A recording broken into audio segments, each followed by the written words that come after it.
buenas tardes. Hoy nos encontramos de nuevo en sintonía, una vez más, en su programa favorito, en La Voz del Derecho.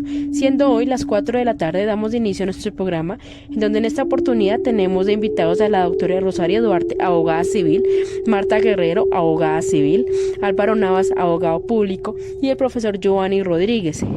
Hoy vamos a hablar del derecho a la protesta, en donde en este espacio conoceremos nuestros derechos y deberes a manifestar, ya que muchas veces evidenciamos que eso ha sido vulnerado.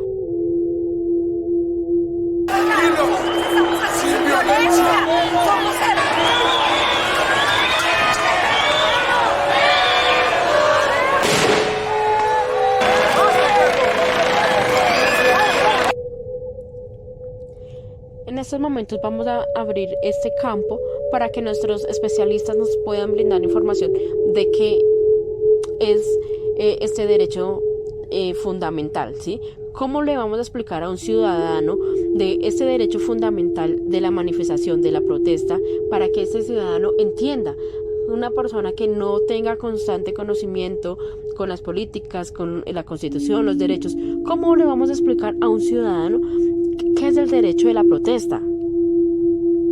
Diana, para contestar a tu pregunta de cómo explicarle a un ciudadano el derecho a la protesta, empezaré por decirte que la Constitución de 1986 a la Constitución de 1991, los derechos de reunión y manifestación pública y pacífica son pilares de la democracia participativa. Nosotros venimos de una democracia representativa a una democracia participativa y esta es una de las formas de participar. Es un derecho de máxima importancia porque es fundamental. Este derecho, ¿qué hace? Permite exigir y lograr que se hagan realidad todos los demás derechos. Entonces, esa es la importancia de este derecho. Pero ¿cómo explicarle a un ciudadano hasta dónde puede él hacer ejercicio de este derecho? Pues enseñándole la Constitución. ¿Cómo se divulga? Podríamos decir que cómo hacemos pública, no como está exigido por la ley, sino más efectivamente el conocimiento de la generalidad de las personas en qué consiste ese derecho a la protesta. Jurídicamente hablando, este es un derecho que se encuentra reglamentado en el artículo 38 de la Constitución Política del 91 y en el 37. Se puede efectuar de manera pacífica y pública. Entonces, ¿qué pasa? Que la gente no conoce la Constitución. Si usted hace una encuesta al ciudadano del común, señora, ¿usted conoce el contenido de la Constitución Política de Colombia del 91? ¿Usted la ha leído? El 99% de las personas le van a decir que no. Algunas le van a contestar en el colegio y otras no tienen ni idea de qué le está hablando. Porque un pueblo ignorante es un pueblo fácil de manejar. Pero si esos medios de comunicación que hoy día existen, el internet, la televisión, que en cualquier parte puede faltar de todo, pero no un televisor, y la misma radio, cada día, durante los 365 días del año, hablaran sobre un derecho contenido en la Constitución y lo explicaran, hasta el más ignorante lo entendía. Pero aquí no hay ningún interés en que se conozcan esos derechos. Y sin conocerlos todo el mundo habla de derechos, pero no habla de responsabilidades. Entonces, jurídicamente hablando, te decía yo que esto se encuentra en la Constitución Política del 91 en su artículo 37 y 38. La ley que reglamenta los postulados de la Constitución las elabora el Congreso de la República. Pero todas aquellas que hacen parte del marco constitucional, como los tratados y convenios internacionales en cuanto a derechos humanos y demás, no necesitan otra cosa que tenerse en cuenta porque así está acordado. Pero como le digo, nadie los conoce. Aquí tenemos la ley del monte, lo que me dijo el vecino.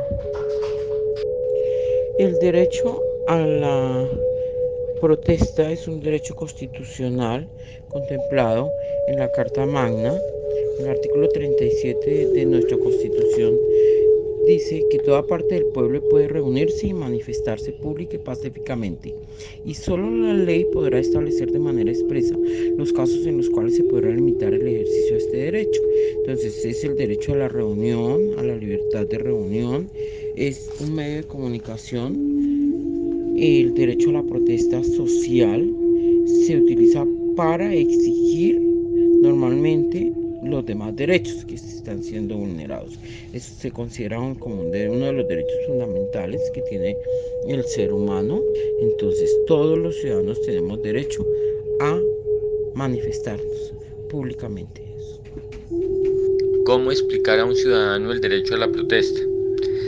Bueno, en términos de teoría constitucional y de derechos humanos, el derecho a la protesta hace parte globalmente de la libertad de pensamiento y de la libertad de expresión. La Constitución colombiana consagra en el artículo 20 la libertad de expresión y de difundir el pensamiento. Entonces, la protesta pues es una manera de exteriorizar y de manifestar la libertad de expresión. La Constitución adicionalmente dice en el artículo 37 que toda parte del pueblo puede reunirse y manifestarse pública y pacíficamente. Entonces es un desarrollo, digamos, de la libertad de expresión en lo que tiene que ver con la manifestación pública. Entonces así podemos decir que el derecho a la protesta hace parte de esa espina dorsal de toda democracia, que es la libertad de expresión. Adicional a eso, en estos momentos, a nuestros doctores, especialistas, queremos que nos expliquen por qué en Colombia se ha estigmatizado tanto el derecho fundamental a la protesta. Y muchas personas salen a manifestar y han tenido inconvenientes con esa manera de protestar, de hacerse sentir. Entonces, por eso es nuestra pregunta: ¿por qué en Colombia, sobre todo en Colombia, es tan estigmatizado este derecho tan fundamental? Cuanto a la estigmatización tanto del derecho fundamental a la protesta como muchos otros derechos, es precisamente en la falta de conocimiento real de lo que dice nuestra Constitución y de lo que nos permite. Si a nosotros nos dicen que fue expedido el Código de Policía, a no ser que sea abogado y le interese, a nadie más le interesa. Al común de las personas no les interesa. Si no leen la Constitución, muchísimo menos una ley. Y esa es la forma en que muchas personas actúan, no para ser escuchadas, sino para fastidiar y hacerle daño a las demás. Entonces, cuando hay una manifestación pacífica, algo o alguien, incluso muchas veces se ha dicho que de parte del mismo gobierno, estropean esa manifestación para que acallar al pueblo. Entonces, por eso la estigmatización. Ay, no, otra vez. No, me van a hacer cerrar el negocio, me van a dañar las cosas, etc. Precisamente por eso, porque hay focos especializados en que esos derechos no se cumplan a cabalidad, para acallar al pueblo. En Colombia se ha estigmatizado tanto el derecho fundamental a la protesta por el vandalismo, porque normalmente se infiltran dentro de las protestas, especialmente actos, hay protestas de los cristianos, de los no cristianos, entonces, pero especialmente las protestas de los estudiantes se ha estigmatizado por las capuchas, por los encapuchados, que normalmente son infiltrados. No sabemos si son de la misma derecha que se infiltran, la ultraderecha, para generar caos. No sabemos, pero es una de las posibles situaciones. Colombia se ha estigmatizado tanto el derecho fundamental a la protesta. Pues ya eso de que se ha estigmatizado, me parece que que ya es más una opinión, ¿no? Estamos en el terreno de la opinión. Algunos sectores, algunas personas, corrientes de opinión pueden descalificar el derecho a la protesta. Infortunadamente, pues el derecho a la protesta en Colombia y en el mundo entero muchas veces incurre en excesos también. Evidentemente hace parte de la libertad de expresión, pero en el derecho a la protesta se pueden cometer excesos. Esos excesos van desde las acciones de vandalismo, de destrucción de bienes públicos y privados, de ataque a la fuerza pública.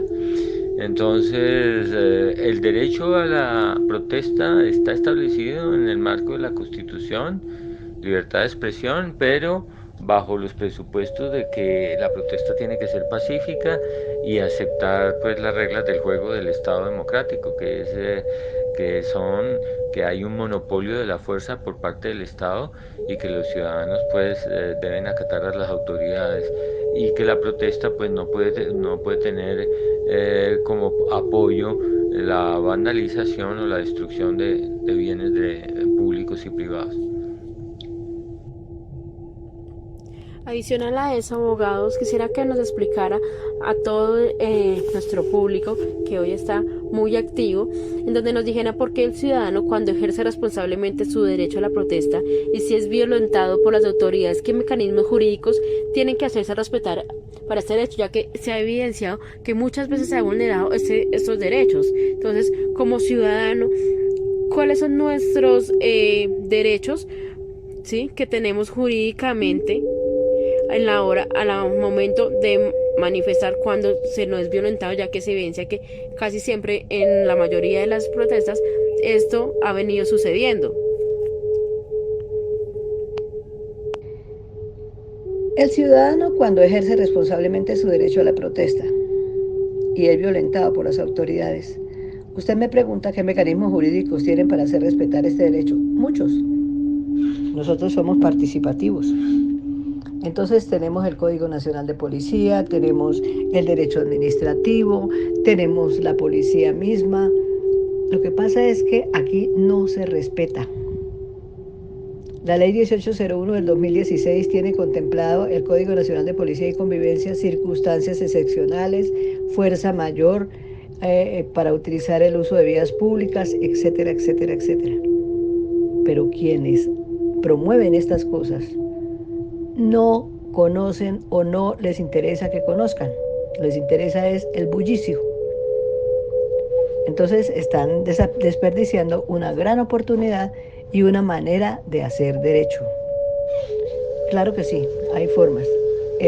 Nada más el artículo 2 de la Constitución Política dice que el Estado tiene que garantizar la vida, honra y bienes de los ciudadanos.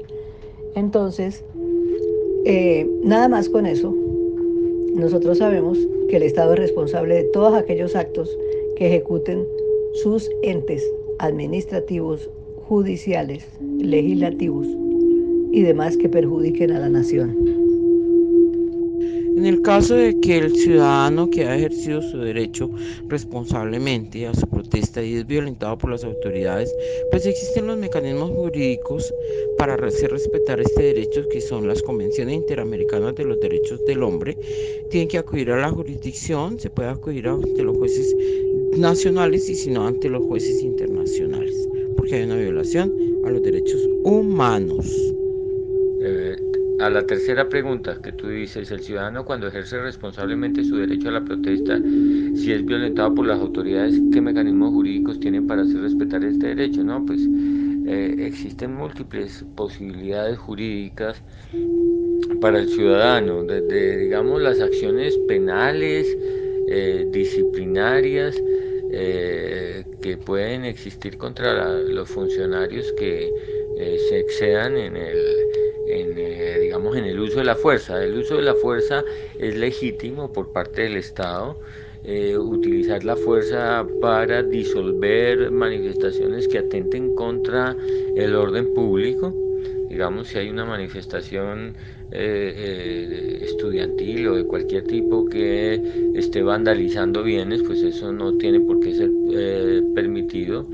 Y en esas condiciones es legítimo el uso de la fuerza, pero el uso de la fuerza tiene que ser proporcional. Normalmente las policías antidisturbios en todas partes del mundo de países democráticos utilizan armas no letales o instrumentos no letales, pero contundentes, que permitan el restablecimiento del orden público. El ciudadano, pues como digo, tiene acciones jurídicas, penales, disciplinarias, y existen los organismos de control y sobre todo el papel de la prensa como medio de control, ¿no? Como poder alterno, representante de la opinión pública. Pues la ciudadanía ejerce un poder de veeduría, de vigilancia muy importante para garantizar que se respete el derecho a la protección. Adicional, en cuanto al ESMAD, la policía, es necesario que haya una capacitación y formación de los derechos humanos en cuanto el cuerpo policial, con el fin de que no se vulnere ese derecho, ya que muchas veces, sobre todo el ESMAD, que es el que está directo con el público, ¿sí? Con la ciudadanía, en el momento que hay manifestaciones, casi siempre es cuando el ESMAD es cuando vulnera todos nuestros derechos. Entonces, quisiéramos saber si es necesario que haya una formación de derechos humanos para esta gente, del ESMAD, ¿sí? Para que nosotros como ciudadanos, no se nos vea vulnerado nada de nuestros derechos, ningún derecho se debe ver vulnerado, pero claramente se evidencia que en muchas ocasiones sí pasa. Entonces quisiéramos que nos explique un poco este tema. La policía y el ESMAD sí son capacitados en derechos humanos, en el mismo código para que lo conozcan y lo manejen y lo entiendan, pero eso es como todo. Esto pasa como los padres de familia: nosotros educamos, nosotros explicamos, nosotros castigamos, etcétera, etcétera, pero cada uno hace lo que le parece, no lo que se le ha enseñado. Si es menor de edad, claro, de todas maneras responde uno, y si es mayor de edad, pues responde él. Entonces, no es que el Estado no tenga medios para poder hacer cumplir las cosas sin necesidad de irnos a la fuerza. Sí los tiene. Nosotros no los usamos. ¿Y nosotros quiénes? Aquellos que hacemos parte del Estado, bien como ciudadanos o bien como agentes. Entonces, el problema está en que nosotros somos un pueblo sin ley. Considero que frente a la cuarta pregunta, que sí es necesario que exista una formación en derechos humanos para estos cuerpos administrativos que deben garantizar la paz y la convivencia ciudadana. Debe haber una capacitación. En la pregunta 4 que me haces en cuanto a la formación del ESMAD y la policía en derechos humanos, sí, evidentemente la policía y las fuerzas de restablecimiento del orden público deben tener una constante, una permanente capacitación en derechos humanos y en, digamos, preparaciones en general para enfrentar la protesta social, para que los policías sepan tratar esas situaciones de tensión, de alto estrés que se presentan en la calle, en el producto de enfrentamientos con personas que están indignadas o que están digamos al borde de estallidos de violencia. Entonces es necesario pues tener no solamente preparación en derechos humanos, sino preparación en las estrategias y en las tácticas que se necesitan para tratar grupos humanos, para tratar masas y comportamiento de multitudes. ¿Es necesario una ley o normativa para que se empiece a precisar los alcances de este derecho para que en el futuro no sean vulnerados? No es necesaria ninguna ley ni normatividad, eso ya está. Entonces, lo que tienen es que enseñarla. La quinta pregunta que tú planteas es si es necesaria una ley o normatividad para que se empiece a precisar los alcances del derecho a la protesta. Pues normalmente las organizaciones sociales son reacias a que haya una reglamentación del derecho a la protesta, porque muchas veces pues reglamentar el derecho a la protesta tiende a generar restricciones en el mismo ejercicio del derecho. Pues es importante reglamentar sobre todo lo que tiene que ver con la intervención de la fuerza pública cuando quienes ejercen el derecho a la protesta se exceden en el ejercicio de ese derecho, y entonces incurren en lo que se llama abuso del derecho, que puede ser cuando las personas pasan a la violencia. Entonces, cómo deben ser los procedimientos y digamos los protocolos, ahora que se habla tanto de los protocolos para la acción policiva. Pero en general, digamos, existe reticencia para desarrollar o reglamentar el derecho a la protesta, pues en la medida, como decía antes, que se pueda más bien bloquear o impedir el ejercicio de ese derecho fundamental. Si bien las instituciones tienen la obligación de respetar este derecho, también es importante que los estudiantes, que sobre todo los que más se ven vulnerados, que muchos, pues casi siempre son los estudiantes los que salen a marchar, entonces sepan cuáles son los límites que tiene este derecho, porque en estos momentos muchas personas dicen que pues tienen todo el derecho a salir a manifestar, pero no saben hasta dónde está este derecho, ¿sí?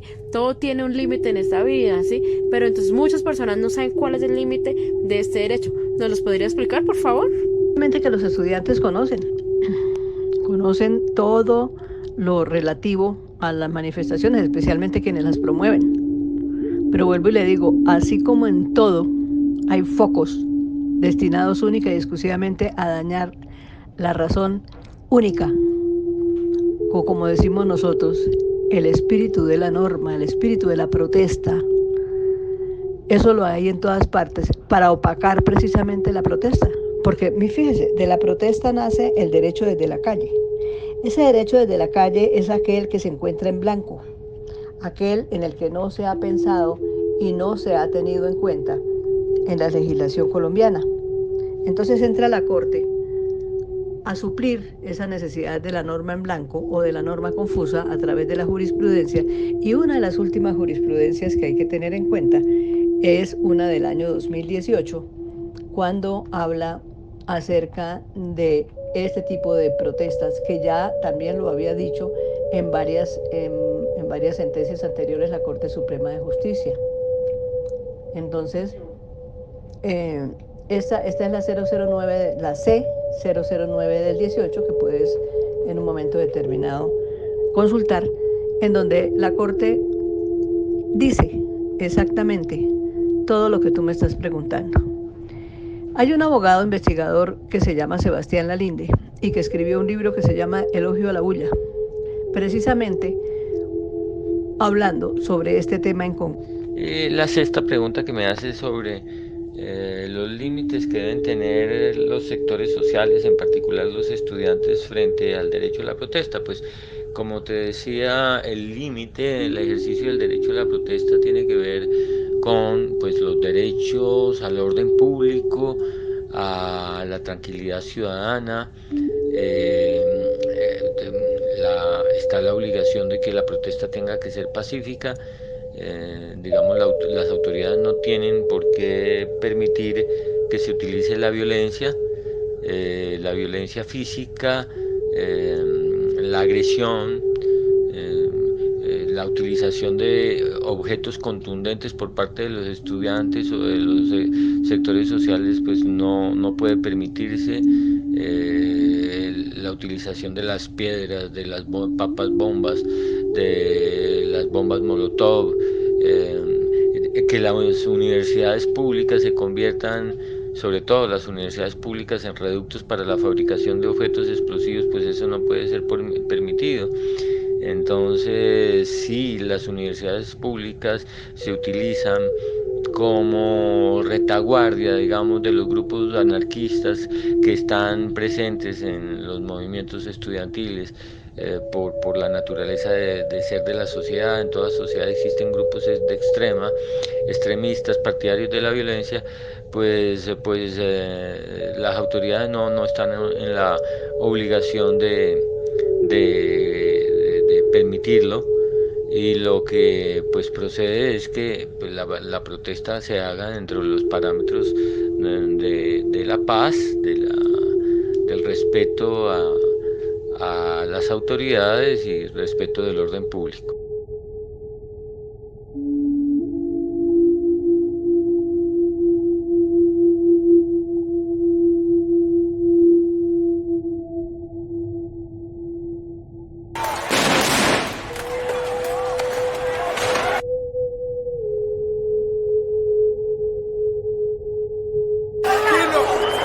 Sin violencia.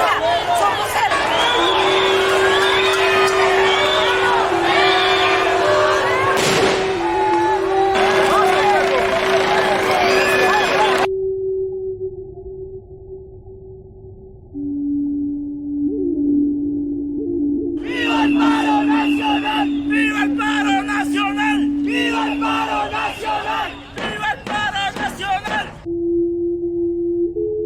De hoy, en estos momentos vamos a comenzar a hablar un poco más en cuanto a la parte académica.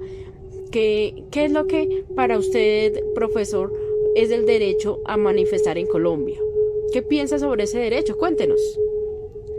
En cuanto a la primera pregunta, ¿qué piensa del derecho a manifestar en Colombia? Pues básicamente es como su nombre lo indica, es un derecho. Todos los colombianos tenemos derecho a la protesta. Es una forma de manifestación, una forma sana de poder poner nuestra voz en protesta en las cosas en que estamos de desacuerdo. Entonces siempre estaré de acuerdo en el derecho a la manifestación en Colombia. Para la universidad, para la parte académica, ¿cómo interviene en que los estudiantes salgan a manifestar? En cuanto a los estudiantes y qué pienso yo cuando ellos van a manifestar, yo siempre pues apoyo al estudiante.